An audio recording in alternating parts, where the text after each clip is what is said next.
हर एक स्टूडेंट के दिमाग में बस यही सवाल होता है कि क्या उसका ये वाला एग्जाम क्रैक हो जाएगा, क्या उससे हो पाएगा, क्या उसका मैथ्स इंप्रूव होगा। जब एक स्टूडेंट मुझसे ये सवाल पूछता है तो मेरे दिमाग में बस एक ही बात आता है कि जैसे मैचस्टिक के डब्बों में से एक मैचस्टिक पूछ रहा हो कि क्या उसको फायर बैंड पर रगड़ने से आग लगेगी, क्या उससे आग निकलेगा। यहां पे वो अपने पोटेंशियल पे शक करता है। जैसे मुझे जिम ज्वाइन करना हो, मसल्स बनाने हो, डाइटिंग करके वेट लॉस करना हो, सिस्टर की शादी हो और उसके ऑर्गेनाइजेशन का जिम्मा मेरे ऊपर आए, इन सारे कामों में आप देखेंगे कि आपको एक सेट ऑफ रूल्स फॉलो करने होते हैं, डिसिप्लिन से काम करना होता है, कंसिस्टेंसी दिखानी होती है, परसिवरेंस दिखाना होता है। लेकिन ये सब कामों में आपके पास कॉन्फिडेंस होता है। जबकि CAT, XAT, GMAT, IIT, NEET ऐसे एग्जाम की तैयारी के टाइम पे आपको पता है there is a set of rules, there is a certain rules to be followed, लेकिन वहां पे आप स्टार्ट नहीं कर पाते कॉन्फिडेंस के साथ। तो आने वाले 100 दिनों में अगर आपको जैट क्रैक करना है तो आपको हर एक दिन कॉन्फिडेंटली स्टार्ट करना होगा। कॉन्फिडेंस को तो सबसे पहले अपने पास रखना पड़ेगा। उसके at the top of that you have to study smart. आपको एक अच्छे मटेरियल का इस्तेमाल करना होगा, एक अच्छे मेंटोर के सामने अपने आप को सरेंडर करना होगा, ऑनलाइन टेस्ट को देखना होगा, मॉक्स प्रॉपरली देना होगा, उसके एनालिसिस को अच्छे से करना होगा, तभी जाकर के सक्सेस गारंटीड हो सकती है। आपको ऐसा लगता है कि आप अकेले जैट एग्जाम दे रहे हो, लेकिन नहीं, वो यूट्यूब चैनल जिसको आप फॉलो करते हो, वो भैया जिसको आप फोन करके बातें करते हो, वो किताबें जिसे आप बार बार रेफर करते हो पढ़ने के लिए, ये सब आपके साथ जैट एग्जाम दे रहे हैं। जैट की तैयारी आपने तब शुरू करी थी जब आप पहली दफ़ा स्कूल में कदम रखे थे। उस दिन से लेकर के आज तक आपने जितनी भी पढ़ाई करी हैं उनमें से ज़्यादातर चीज़ें काम आने वाली हैं जैट या इस तरह के किसी भी एग्जाम में।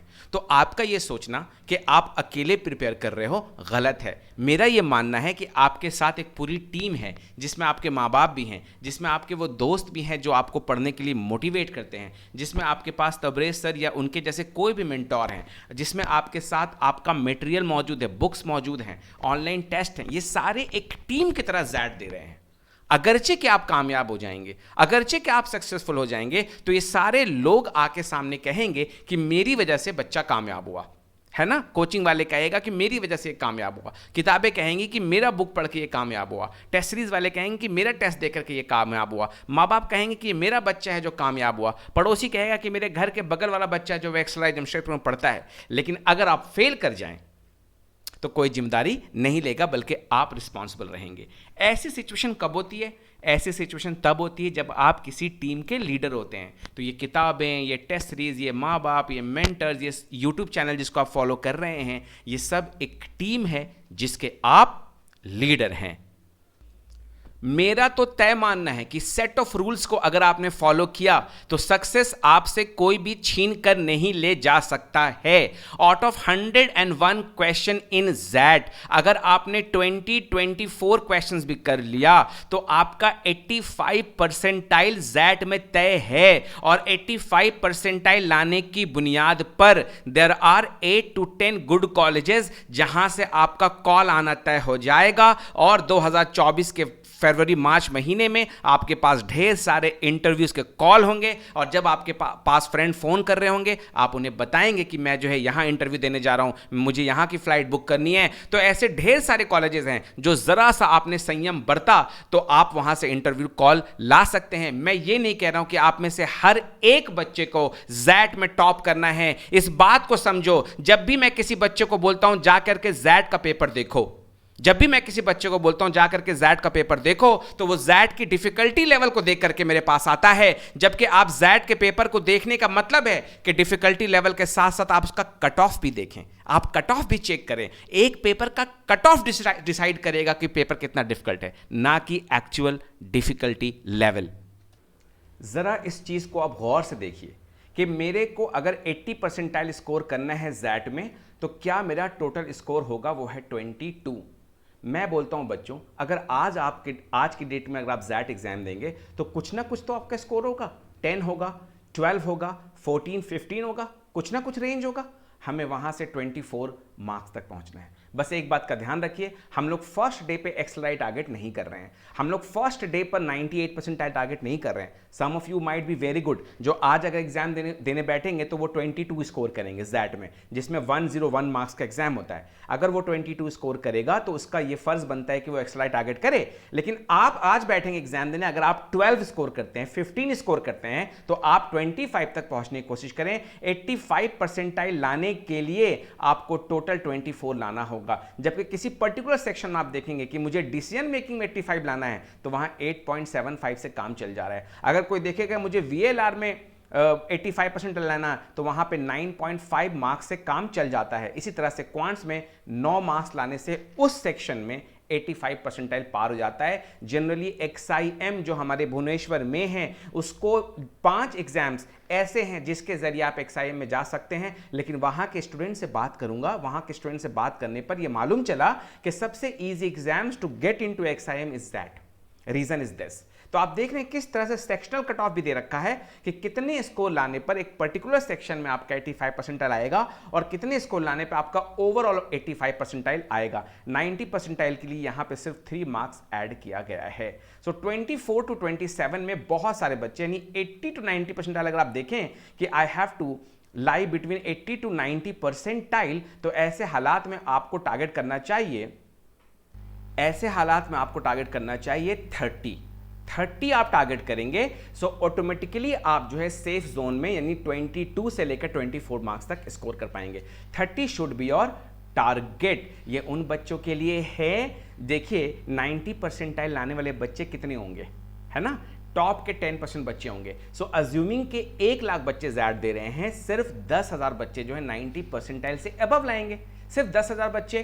करेक्ट है। तो अगर आप 90 परसेंटाइल तक पहुंचना चाहते हैं या 85 परसेंटाइल तक पहुंचना चाहते हैं, तो आपको 24 स्कोर करना है। और ये बहुत ही कम बच्चे स्कोर करने वाले हैं, because of lack of practice, because of lack of awareness. Awareness की बड़ी कमी रहती है।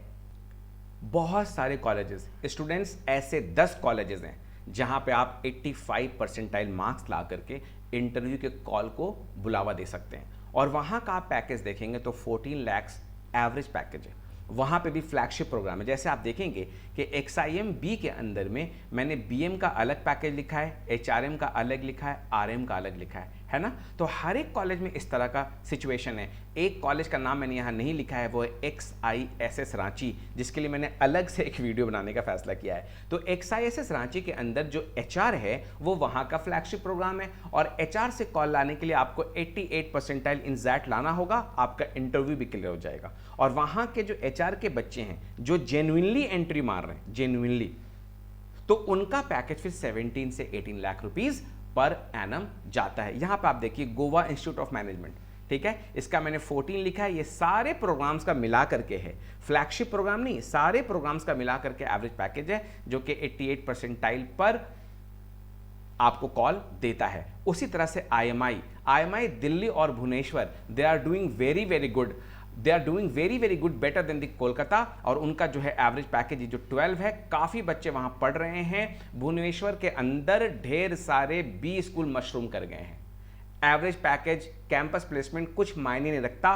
सारे बच्चे 15 to 20 लाख रुपए दे के वहाँ से MBA करते हैं। उससे फार बेटर है कि हम IMI भुवनेश्वर से MBA करें, इज्जत के साथ, ज़ैट में थोड़े स्कोर कर ले, इंटरव्यू को कॉल आ जाए, उस प्रोसेस से गुजरें, थोड़ा एफर्ट मार करके MBA करें, ताकि प्लेसमेंट के टाइम पे आपको कोई टीचर आकर के परसेंटेज ना पढ़ा रहा हो, है ना। तो ज़ैट के इस 100 डेज की तैयारी में हम ये मेक श्योर करेंगे कि आपका बेसिक्स जो है वहाँ पे बिल्कुल अच्छा हो जाए। ग्रेट लेक्स कॉलेज है चेन्नई में, जो बहुत ही फेमस है। इस शॉर्ट वीडियो में इसके बारे में बात करना बहुत ही मुश्किल है, क्योंकि आज की जनता यूट्यूब पे वीडियो देखने आती है तो उसे सोचती है कि वो इंस्टाग्राम के रील के रूप में देखे। उसे एंटरटेनमेंट चाहिए होता है हर जगह। बच्चों के एजुकेशन में भी एंटरटेनमेंट चाहिए होता है। ग्रेट लेक्स चेन्नई पहले कैसा था नहीं पता, आज की डेट में एग्जीक्यूटिव MBA के लिए बहुत हाई, बहुत अच्छा इसका जो है फीडबैक आने लगा है। फिर इरमा है गुजरात में, NIBM है, NIBM is a very good college in Pune, बहुत ही अच्छा कॉलेज है। और NIBM के अंदर जो है आपको यकीन नहीं होगा, जो बड़े बड़े बैंक हैं, SBI और बड़े बैंक, वो आते हैं प्लेसमेंट के लिए। 4 स्कूल ऑफ मैनेजमेंट है, इन सब का आप देखेंगे कि 80+, यानी मैं बोलता हूँ कि आप 30 मार्क्स टारगेट करो ज़ैट में, गिर करके आप 24 पर पहुँचो, 85 परसेंटाइल आए और आपके पास कम से कम 6 कॉलेजेस के इंटरव्यू हों। ठीक है, ये बड़ी ही इज्जत की बात होगी बच्चों, इस पे मैं डिटेल में बात करूंगा अगर आप मुझे पर्सनली कॉल करते हैं। थोड़ी सी बात मैं एग्जाम पैटर्न के ऊपर कर लूं कि टोटल जो क्वेश्चन है 101 क्वेश्चन से लेके 105 क्वेश्चन तक आता है। पेपर 1 बोला जाता है और पेपर 2 किसी काम का नहीं है। इन दोनों के बीच में एक 5 मिनट का ब्रेक मिलेगा जहां पे आप मॉक कीबोर्ड टेस्टिंग कर रहे होंगे। पेपर 1 जो है वो एक्चुअल पेपर है 175 मिनट्स का। सबसे मजेदार बात, no sectional time limit, no sectional time limit. तो 85 परसेंटाइल लाने के लिए जो आपको 24 नंबर लाने थे, if you are good at any one section, किसी एक सेक्शन में अगर अच्छे हों आप, तो आप जो है अपने स्कोर को मैक्सिमाइज कर लेते हैं। बहुत ही कम कॉलेजेस हैं जो सेक्शनल कट ऑफ को देखता है। XIM अपने BM प्रोग्राम के लिए सेक्शनल कट ऑफ को देखेगा, जिसका मैंने चार्ट आपके सामने लाकर रख दिया था। तो बच्चों 3 सेक्शन हैं ज़ैट में जिस पे आपको हार्ड वर्क करना है। Quantitative ability that includes DI and DS, verbal ability along with the logical reasoning, इसमें रीडिंग कॉम्प्रिहेंशन भी आता है, इसमें पोएम कॉम्प्रिहेंशन भी आता है, और उसके बाद मेरा फेवरेट डिसीजन मेकिंग सेक्शन, जो बहुत ही कम वक्त में आप इसमें जो है महारत हासिल कर सकते हैं। इन तीनों को मिला करके जो है फर्स्ट पेपर बनता है। सेकेंड पेपर उतना इंपॉर्टेंट नहीं है, क्योंकि जब एक्सेलराइज से आपका कॉल आ जाए और आप इंटरव्यू देने जाएं और 2 स्टूडेंट का टाई हो जाए, ज़ैट के स्कोर में टाई हो गया, प्रोफाइल में टाई हो गया, इंटरव्यू में टाई हो गया, GDPI में टाई हो गया, 2 बच्चे एक्सेलराइज सीट के लिए लड़ाई कर रहे हैं, एकदम नेक टू नेक कंपटीशन है ना। तो ऐसे मामले में उनका जो है ऐसे राइटिंग जो है देखा जाता है और फिर आगे बात बनाई जाती है। तो इसके चांसेस बहुत ही कम होते हैं, इसलिए आपका जो है फर्स्ट पेपर बहुत इंपॉर्टेंट है। आइए इसके बारे हम डिटेल में बात करते हैं। इस वीडियो का सबसे इंपॉर्टेंट सेक्शन कि 100 डेज में हमें तैयारी करनी कैसे है। देखो बच्चों, before I go deep into this video, मैं फिर से बोलता हूं कि आप मुझे पर्सनली कॉल कर सकते हैं, व्हाट्सएप पे मैसेज भेज सकते हैं, टेलीग्राम पे कांटेक्ट कर सकते हैं। इन सारे चीज़ों के बावजूद आप अपने प्लान को कस्टमाइज बनाइए। यूट्यूब वीडियोस जो बनाए जाते हैं वो लाखों बच्चों के लिए बनाए जाते हैं। आप लाखों बच्चों में से एक हो, आपका प्लान डेफिनेटली कस्टमाइज होगा। यूट्यूब में जब मैं देखता हूँ 100 डेज का वीडियो, 50 डेज का वीडियो, 25 डेज का वीडियो, 4 दिन का वीडियो, 2 घंटे पहले का वीडियो, कि ज़ैट की तैयारी 2 घंटे में कर लो, 3.5 दिन में कर लो, तो मुझे गुस्सा आता है। लेकिन मैं जानता हूँ कि उनमें से किसी न किसी बच्चे को तो उस वीडियो की ज़रूरत है। तो ये 100 डेज का जो मैं वीडियो बनाया हूं, डेफिनेटली जनरलाइज्ड फॉर्मेट में बनाया हूं, जनरल फॉर्मेट है। कोई एक बच्चा घर में बैठा है, मुझे कांटेक्ट नहीं कर सकता, उसे डर लग रहा है तबरेसर को फ़ोन करने में, तो ऐसे हालात में वो इस रूल को फॉलो करे। और अगर आप मुझे कांटेक्ट कर सकते हैं तो आप कांटेक्ट कीजिए। तो आइए देखिए 100 डेज की तैयारी हम कैसे करेंगे। मैंने इस 100 डेज को 4 ब्लॉक में बांट दिया है। शुरुआत के 20 दिन, देन 25 डेज, देन 25 डेज और लास्ट का 30 डेज जो बहुत ही रिगरस होने वाला है। यहाँ पे आपका कैट एग्जाम ओवर हो चुका है लास्ट 30 डेज में, और आपकी पढ़ाई जो है बहुत ही रिगरस होने वाली है। यहाँ पे मैंने 5 मॉक्स आपको देने के लिए कहा है, इसी वजह से क्योंकि कैट ओवर हो चुका है। बच्चों, क्वांट्स को मैंने 3 हिस्सों में बांट दिया है, Q1, Q2, Q3। अगले स्लाइड में मैं आपको दिखाऊंगा कि वो Q1, Q2, Q3 क्या है। बच्चों ये देखिए, ये है Q1, Q2, Q3। देखिए बच्चों, मैंने बस इंपॉर्टेंट टॉपिक्स के नाम यहाँ लिख दिए हैं, उनके साथ साथ नंबर ऑफ क्वेश्चंस जो आपको प्रैक्टिस करना है वो लिख दिया है। इसमें एक टॉपिक मुझसे कल छूट गया था टाइपिंग के वक्त, वो है लीनियर इक्वेशन। तो जब मैं ज़ैट के क्वेश्चंस को देख रहा था तो लीनियर इक्वेशन ने बिल्कुल तबाही मचा रखा है। 3 वेरिएबल वाला जो है एक पर्टिकुलर पोर्शन है जिसने तबाही मचा रखा है। तो linear equation, geometry, probability, time and work, और ये आपका सीरीज के क्वेश्चन, इनइक्वालिटीज के क्वेश्चन, और इधर ज्योमेट्री के साथ अगर आप ट्रिगोनोमेट्री, कोऑर्डिनेट ज्योमेट्री को इंक्लूड कर लें, मेंस्ट्रुएशन को इंक्लूड कर लें, तो ये 8-10 चैप्टर है। आपको 9 मार्क्स लाना है ना, 10 मार्क्स लाना है ना क्वांट्स में, तो आपका ये बेड़ा इतना ही में पार हो गया। तो मैंने पूरा का पूरा टॉपिक, मेरे पास 27 टॉपिक्स की लिस्ट बनी हुई है। हमारा जो मटेरियल डिज़ाइन किया हुआ है, क्वांटिका का जो अपना मटेरियल डिज़ाइन किया हुआ है, उसमें Z के ऊपर खासा ध्यान है। तो बुक्स जब आप पढ़ेंगे तो उसके एग्जाम्पल्स में देखेंगे कि Z के सारे क्वेश्चंस को इंक्लूड किया गया है। तो उसमें ज़्यादातर क्वेश्चन जो है वो लीनियर इक्वेशन का है, ज्योमेट्री का है, प्रोबेबिलिटी का है। क्वांट्स को आप 3 हिस्सों में बांट दें और कोशिश करें कि कैट के पहले ही इन 3 हिस्सों का लेवल 1 और लेवल 2 प्रिपेयर किया जाए। यहीं पर जो है कस्टमाइज होना बहुत ज़रूरी है। कुछ बच्चे इस टॉपिक में लेवल 2 पे होंगे, कुछ बच्चे इस टॉपिक में लेवल 1 पे होंगे। जो लेवल 1 पे हैं वो इतना याद रखें कि 10 टॉपिक इसमें से उठा लें, 10 टॉपिक्स जो बहुत ही इंपॉर्टेंट है। मैंने आपको बता दिया वो 10 टॉपिक्स कौन से हैं, उसको आप यहाँ से पिक कर लें और पिक करने के बाद जो है उसके पीछे जो है आप कुछ कुछ इस 10 टॉपिक को अगले 1 से 1.5 महीने में यानी कि 75 डेज के अंदर ख़त्म कर दें उन 10 टॉपिक्स को, ठीक है, जो बहुत ही इंपॉर्टेंट है। जैसे टाइम एंड वर्क, जैसे ज्योमेट्री, ये चारों आ गया, जैसे ज्योमेट्री और प्रोबेबिलिटी, ठीक है, हाइट एंड डिस्टेंस क्वेश्चंस, ठीक है, डेटा इंटरप्रिटेशन से बेइंतहा क्वेश्चन आ रहा है, वो बात अलग है कि वहां बनाने का टाइम नहीं मिलेगा, इसीलिए मैं इसको बहुत इंपॉर्टेंट टॉपिक नहीं बोल रहा हूं, है ना। जब आप डीआई को देखेंगे तो डीआई के क्वेश्चन हर साल क्वांट्स के अंदर आ रहे हैं, लेकिन वहां बनाने को आपको टाइम मिलेगा, that is another important part, ठीक है। लीनियर इक्वेशन का मैंने नाम लिया, लीनियर इक्वेशन, और यहां पे series inequalities, very very important topics, आप इसको सबसे पहले टारगेट करें। और यहां पे मैंने कुछ रेफरेंस बुक का नाम लिख दिया है। रेफरेंस बुक का नाम लिखते वक्त मेरे दिमाग में एक बात चल रहा था कि अगर कोई बच्चा क्वांटम कैट पिक करता है तो मुझे कस्टमाइज करना पड़ेगा। निशीत सिन्हा जो है मेरा थोड़ा सा फेवरेट है क्वांट्स के लिए, और हमारी किताबों को मैंने 3rd नंबर पे इसलिए रखा है क्योंकि बहुत सारे बच्चे इसे अफोर्ड नहीं कर पाएंगे। अरुण शर्मा मुझे बिल्कुल ही पसंद नहीं है क्वांट्स के लिए। दूसरी जो सबसे इंपॉर्टेंट चीज है जो स्टार्टिंग में ही आपको किल कर देनी है वो है क्रिटिकल रीजनिंग और लॉजिकल रीजनिंग। लॉजिकल रीजनिंग जो है उसके 2 मैंने शिफ्टिंग में LR1 LR2 कर दिया है। लॉजिकल रीजनिंग को 2 हिस्सों में बांट दिया है और आप कोशिश करेंगे कि नेक्स्ट 50 डेज में आप एकदम धावा बोल दें लॉजिकल रीजनिंग और क्वांट्स के ऊपर, लॉजिकल रीजनिंग और क्वांट्स के ऊपर। लॉजिकल रीजनिंग्स के लिए मैं अपने मटेरियल से ज़्यादा बेहतर मटेरियल कहीं नहीं ढूंढ पाया हूँ, ठीक है। लगता है जैसे Z के लिए बनाया गया हो, पूरी जिम्मेदारी के साथ मैं ये बात कह रहा हूँ। अगर हमारे किताबों में आप ग्रामर को उठाएंगे, ग्रामर के अंदर आप फिगर्स ऑफ स्पीच को उठाएंगे, फिगर्स ऑफ स्पीच को जब आप पढ़ने बैठेंगे उसके अंदर जितने एग्जाम्पल है सब में Z दिखाई देता है। अगर आप प्रोबेबिलिटी चैप्टर को उठाएंगे, आप उसको पढ़ने बैठेंगे, उसमें जितने आपके जो हैं एग्जाम्पल्स है उसमें आपको Z क्वेश्चन दिखाई पड़ते हैं। तो पूरा Z को मद्देनजर रखते हुए Z जो है लॉजिकल रीजनिंग को बीच में रखता है, सेंटर पर रखता है। इसका एक सेक्शन निकाल करके वो AR डिजाइन करता है यानी कि एनालिटिकल रीजनिंग, एक सेक्शन निकाल करके वो CR डिजाइन करता है यानी कि क्रिटिकल रीजनिंग। इन दोनों को अगर आप मिला दें तो DM तैयार होता है यानी डिसीजन मेकिंग। इन दोनों को अगर आप मिला दें LR और CR को, तो इन दोनों को अगर आप मिला दें तो वहां से तैयार होता है रीडिंग कॉम्प्रीहेंशन, और फिर अगर आप इन दोनों को मिला दें तो वहां से तैयार होता है पजल्स। यानी ये सब एक दूसरे के साथ इस तरह से जुड़े हुए हैं कि आप इनको टॉपिक वाइज पढ़ेंगे तो प्रॉब्लम हो जाएगी।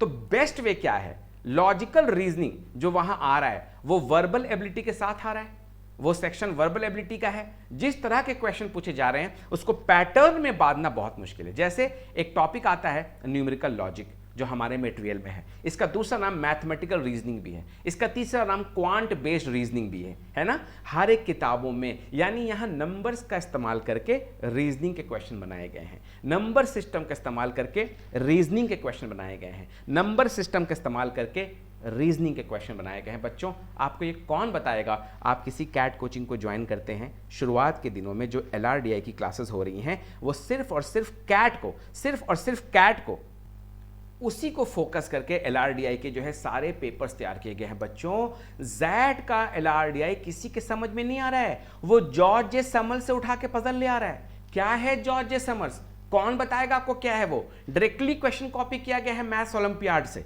तो इतना आसान नहीं है। आप सोचेंगे 15-20 मिनट के वीडियो में तबरेज डांस करता हुआ एक वीडियो बना दें और मेरा Z जो है निकल जाए, बहुत मुश्किल है, बहुत सीरियस डिस्कशन है ये। आपको मेरे साथ आराम से बैठना होगा। मुझे इतना जल्दी जल्दी क्यों बोलना पड़ रहा है? व्यूवरशिप बढ़ाने के लिए, बच्चे बोर ना हो जाए, तो आपके बोर्डम का मैं ख्याल रख रहा हूँ, ठीक है। तो उस चीज़ को ध्यान दीजिए। आप नेटवर्क को क्रिटिकल पाथ के ऊपर Z क्वेश्चन डिजाइन कर रहा है, इजी कर रहा है। अगर आप अवेयर होंगे उस टॉपिक से, आपको मालूम होगा कि अल्फा न्यूमेरिक पजल क्या होता है। आपको मालूम होगा मैथमेटिकल रीजनिंग क्या होती है, आपको मालूम होगा जॉर्ज जे समर बंदा कौन है, उसके 52 पजल्स वर्ल्ड में इतने फेमस क्यों हैं। जब ये बातें आपको मालूम होंगी ना तब आपको चीज़ें आसान हो जाएंगी। तो हमारा जो मटेरियल है उसके अंदर सेट थ्योरी वेन डायग्राम के ऊपर 200 क्वेश्चन दिए गए हैं, गेम्स एंड टूर्नामेंट के अंदर 100 क्वेश्चन दिए गए हैं, क्यूब्स है, डाइसेस है, डायरेक्शंस है, ब्लड रिलेशन है, बाइनरी लॉजिक है, सच्चा झूठा बाइनरी लॉजिक है, मैट्रिक्स का अरेंजमेंट है, क्रिटिकल पाथ है, जॉर्ज जे समर्स हैं। इस चीज़ को अगर मैं 60 दिन दूं, 60 डेज दूं,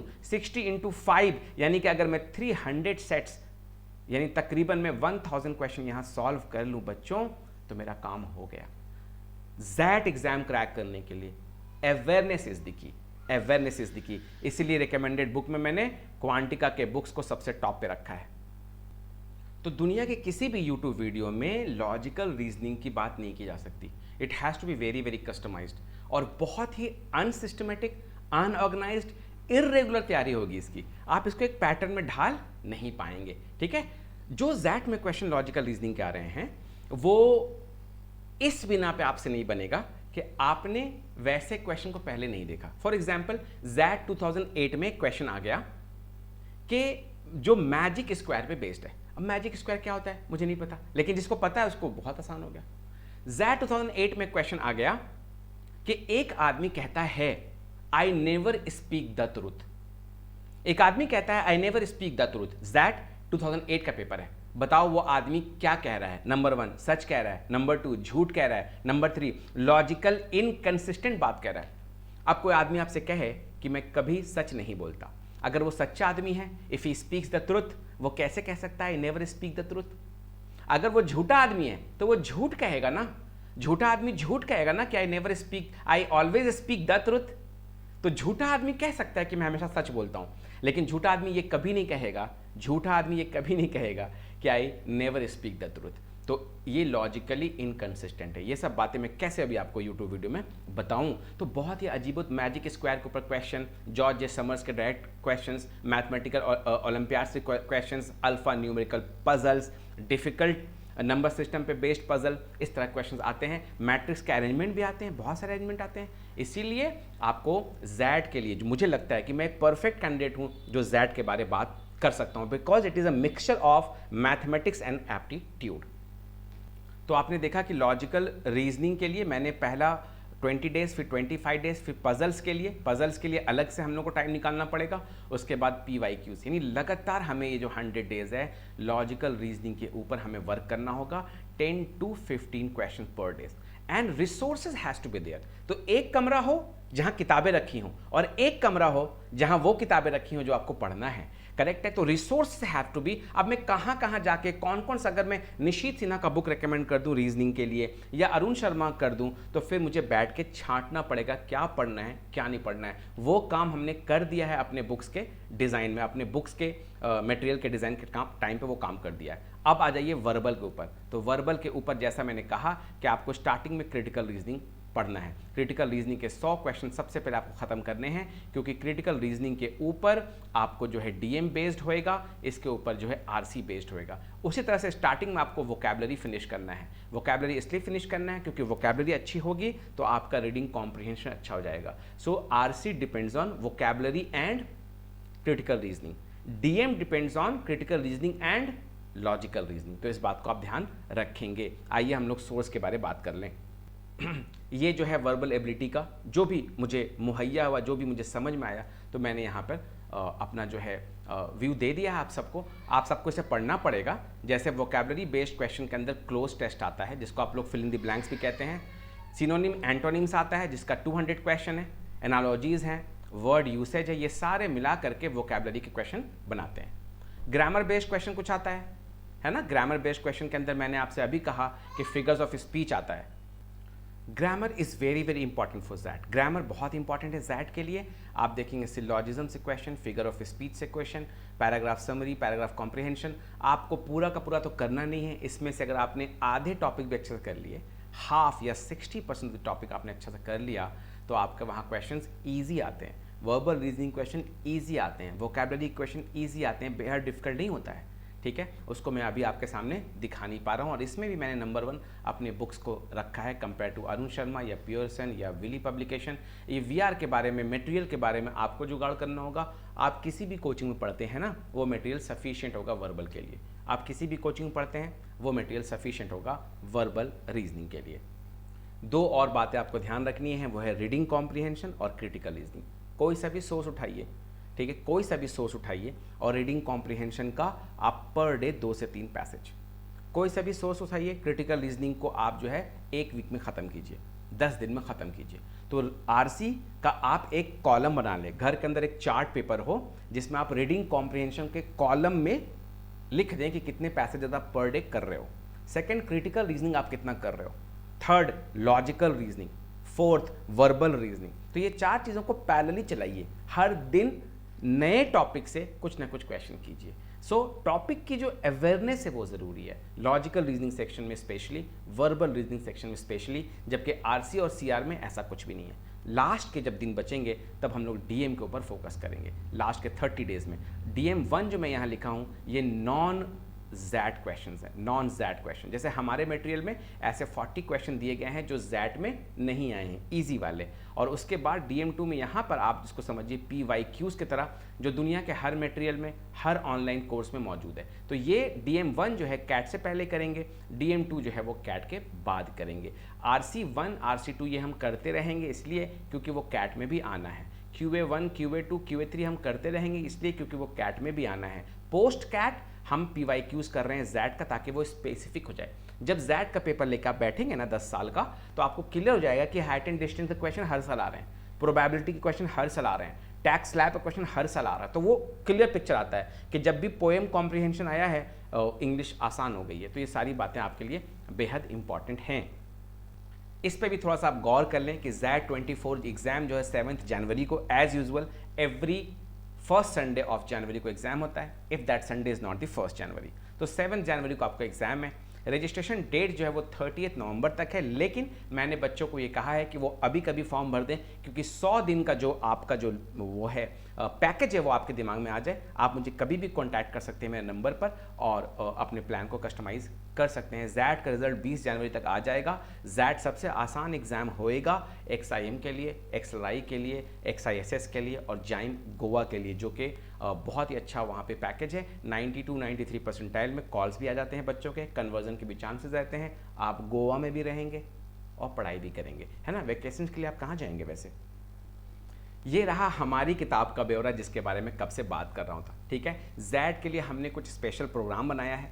अभी प्राइसिंग फिक्स नहीं करिए, 100 डेज़ के अंदर अगर आप हमारे बैच को ज्वाइन करते हैं तो बहुत ही अफोर्डेबल प्राइस में आपको ये सारे के सारे 16 बुक्स आपके पास कुरियर करा दिए जाएंगे। क्वांटिका के books of very high quality, errorless, और उसके साथ साथ आपको मिलेगा एक्सटेंडेड बुक प्रैक्टिस टेस्ट, यानी आपको मिलेगा ये, यानी किसी भी बुक के अंदर, किसी भी किताब के अंदर जो चैप्टर चल रहा है उस चैप्टर के ही एक्स्ट्रा क्वेश्चंस, ठीक है। ये हमारा ऑनलाइन पोर्टल है जहां आप देख सकते हैं लर्निंग मटेरियल के अंदर सारी किताबों का जिक्र है ना। Mathematical reasoning, puzzles specially XAT के लिए, सीरीज एंड कोड्स एनमैट के लिए, डेटा इंटरप्रिटेशन कैट के लिए, बाकी टॉपिक में डिसीजन मेकिंग वगैरह सब कुछ है। अगर आप किसी एक चीज़ में मान लीजिए DI पे क्लिक करते हैं तो आपको ये दिखाई देगा set theory and Venn diagram.